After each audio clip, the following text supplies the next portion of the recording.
नमस्कार आज के आबारो एक नतून भिडियो निये हाजिर हये गेছি তাই পুরো ভিডিওটা স্কিপ না করে দেখতে থাকুন। আশা করি আপনাদের ভীষণ ভীষণ ভালো লাগবে। এখন বাজে রাত্রি 8:30 আর আমরা তৈরি হয়ে নিয়ে মামার বাড়ির উদ্দেশ্যে রওনা দিয়ে দিয়েছি। আর রাতের বেলা ট্রেনটা ধরলে ট্রেনটা ভীষণ ফাঁকা থাকে, তাই রাতের দিকে জার্নি করতে সত্যিই ভালো লাগে। আরও একটা বিশেষ ব্যাপার ঘটেছে, অনেক দিন পরে আমাদের এখানে বৃষ্টি হচ্ছে। আর ট্রেনে বসে সেই বৃষ্টির মধ্যে যেতে যেতে ঠান্ডা হাওয়া অনুভব করছিলাম, সত্যিই দারুণ লাগছিল। আর লাকিলি এইবার যখন ট্রেন থেকে নামলাম শিমুরালি স্টেশনে, বৃষ্টিটা ততক্ষণে থেমেও গেছে, সত্যি ভালো লাগছিল। দেখুন কাঁচরাপাড়া, নৈহাটি এখানে কিন্তু অসম্ভব বৃষ্টি হয়েছে।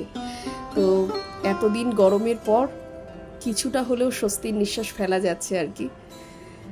তো মামার বাড়ি যাবার আজকে একটাই কারণ, আগামীকাল রয়েছে মামাতো বোনের রেজিস্ট্রি, তো সে কারণে একটি ছোট্ট ঘরোয়া অনুষ্ঠান হবে। তো সেসব গল্প নয় কালই থাকবে। তো এখন আমরা পৌঁছে গিয়েছি, প্রায় 9:45 মতো বাজে। তো এখানে আসার পর দেখছি শিমুরালি প্ল্যাটফর্মের কাজও প্রায় কমপ্লিট, মানে প্ল্যাটফর্মটা অনেকটা উঁচু হয়ে গেছে। তো নামতে উঠতে আর এখন আর কোনো অসুবিধে নেই আগের মতন।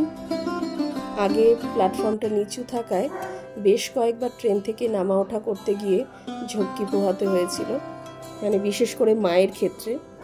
তো যাই হোক, এখন শিমুরালি স্টেশনে আসার আরও একটা মূল আকর্ষণ হচ্ছে, দেখতেই পাচ্ছেন, অরুণ আইসক্রিম। আসলে অরুণ আইসক্রিম আমাদের এখানে পাওয়া যায় না, তো সে কারণে এটার প্রতি একটা অদ্ভুত আকর্ষণ কাজ করে। এর আগেও অনেক খুঁজে খুঁজে আমরা পেয়েছিলাম সেই শ্রীরামপুর থেকে।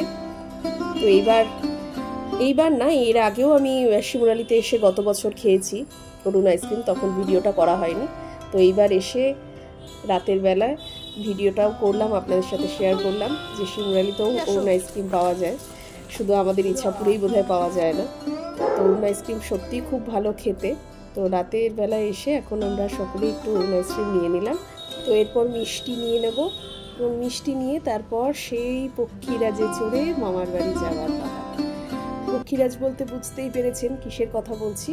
হ্যাঁ, ওখানে গেলে পক্ষীরাজে চড়বো না তা কি কখনো হয়? আর পক্ষীরাজে চড়ে গেলে পরে মামার বাড়ি একদম গেটে গিয়ে পৌঁছে দেয়।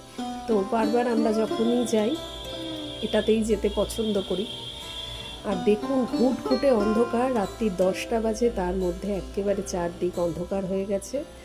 তো যাই হোক, মামার বাড়ি পৌঁছে গেছি, ভিডিওটাও আমি এখানেই আজকে শেষ করছি।